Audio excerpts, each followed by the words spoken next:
औज़ु बिल्लाहि मिनश्शैतानिर्रजीम बिस्मिल्लाहिर्रहमानिर्रहीम अस्सलामु अलैकुम वरहमतुल्लाहि वबरकातुहू।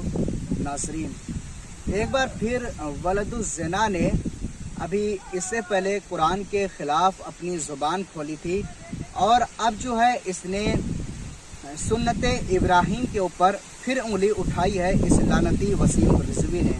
YouTube एनालिटिक्स के मुताबिक हमारे व्यूवर्स में से 76% लोगों ने हमारे चैनल को सब्सक्राइब नहीं किया है और सिर्फ 25% सब्सक्राइबर्स ने ही बेल आइकन को प्रेस किया है। हम तमाम व्यूवर्स से दरख्वास्त करते हैं कि हमारे चैनल को सब्सक्राइब करें और बेल आइकन को प्रेस करें ताकि हमारी लेटेस्ट वीडियोस आप तक पहुंच सके।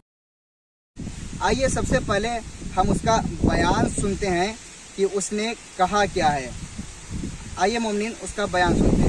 ईद के नाम पर एक साथ पूरी दुनिया में करोड़ों जानवरों को एक वक्त में काट देना गुनाह है। अल्लाह की राह में हजरत इब्राहीम हजरत इस्माइल की कुर्बानी देने में हिचकिचाए थे, इसलिए अल्लाह ने उनकी कुर्बानी कबूल नहीं की। इस दिन एक रसूल अल्लाह के इम्तिहान में नाकामयाब हुआ, इसलिए ये दिन अल्लाह से अपने गुनाहों की तौबा करने का है, ना कि एक बेजुबान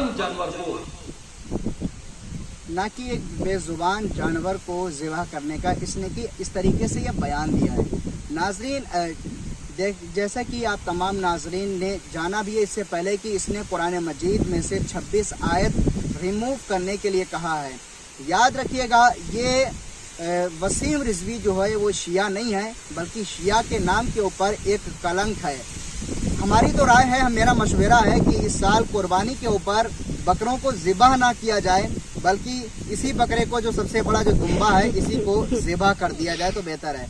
और इस बार की कुर्बानी की जो हड्डियां जो हो ना, वो आप कहीं गली कूचे में ना डालिएगा, उनको दफनाइएगा नहीं, बल्कि उन कुत्तों को डालिएगा जो अहले बैत के ख़िलाफ़ बोलते हैं, जो उलमाए कराम के ख़िलाफ़ बोलते हैं, जो अहले बैत अलैहिमुस्सलाम के ख़िलाफ़ बोलते हैं। उनको इन जानवरों की हड्डी ज़रूर डालिएगा और लानत हो इस वसीम रिज़वी के ऊपर। और आज नहीं तो कल फिर देखिएगा, जैसे कि माह मुहर्रमुल हराम आ रहा है, ये मुहर्रम के ख़िलाफ़ फिर अपनी ज़ुबान उठाएगा, फिर अपने खून का ये तहारत दिखाएगा कि किस तरीके से ये पाक है और क्या क्या क्या इसके अंदर सिफत पाई जाती हैं। फ़कत वस्सलाम व रहमतुल्लाहि व बरकातुहू। नाज़रीन।